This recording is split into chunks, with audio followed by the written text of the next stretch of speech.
Hi friends, ఈ రోజు మనం అయ్యప్ప పంచక్షేత్రములు గురించి తెలుసుకుందాం. మొదటగా అయ్యప్ప స్వామి బాల్య రూపం. ఇది కులత్తుపుళ శ్రీ ధర్మశాస్త ఆలయం, కొల్లాం జిల్లా, కేరళలో ఉన్నది. ఇక్కడ అయ్యప్ప బాలశాస్త బాల రూపం.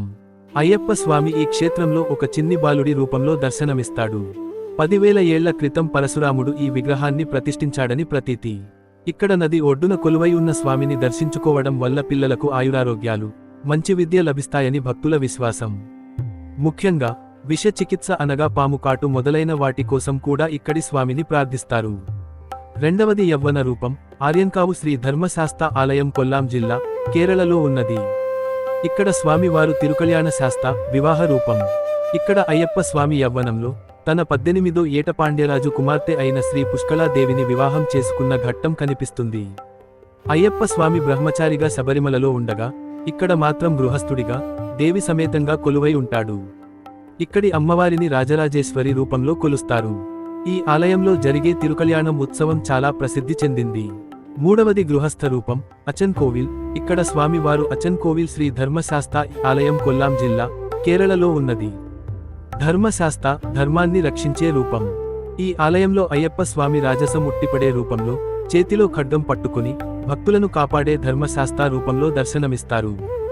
ఈ ఆలయంలో స్వామి తన ఇద్దరు దేవేరులైన పూర్ణ మరియు పుష్కళ సమేతంగా కొలువై ఉంటారు. అచన్ కోవిల్లో ఉన్న స్వామి విగ్రహం అత్యంత పురాతనమైంది. ఇక్కడి అయ్యప్ప స్వామి విగ్రహం లోపల పాము కాటుకు విరుగుడు మందు ఉందని, ఏదైనా ప్రమాదం జరిగితే స్వామిని ప్రార్థిస్తే రక్షిస్తాడని భక్తుల ప్రగాఢ విశ్వాసం. నాల్గవది సన్యాస రూపం. శబరిమల క్షేత్రం. శబరిమల శ్రీ ధర్మశాస్త ఆలయం పత్తనంతిట్ట జిల్లా, కేరళలో ఉన్నది. ఇక్కడ స్వామివారు నైష్టిక బ్రహ్మచారి, శాశ్వత సన్యాసి రూపం. ఇది అయ్యప్ప భక్తులకు పవిత్రమైన గమ్యస్థానం. ఇక్కడ స్వామి మోహిని అవతారమైన విష్ణువుకి, శివునికి జన్మించిన శిశువుగా తన భక్తులకు అనుగ్రహాన్ని, విముక్తిని ప్రసాదించే నైష్టిక బ్రహ్మచారి రూపంలో కొలువై ఉంటాడు. ఈ ఆలయమే అయ్యప్ప స్వామి తపస్సు చేసి మోక్షం పొందిన పవిత్ర స్థలం.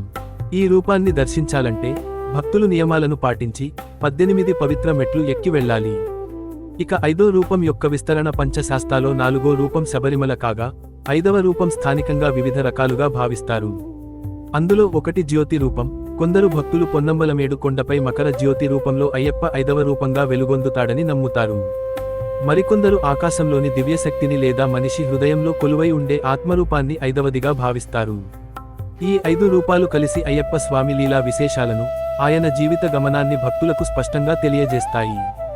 శబరిమల యాత్ర సంపూర్ణం కావాలంటే ఈ పంచశాస్త్ర ఆలయాలు కూడా దర్శించుకోవాలని పెద్దలు చెబుతారు. ఇలాంటి మరిన్ని విషయాలు కోసం యాత్రా టేల్స్ తెలుగు యూట్యూబ్ ఛానల్ని సబ్స్క్రైబ్ చేసుకో.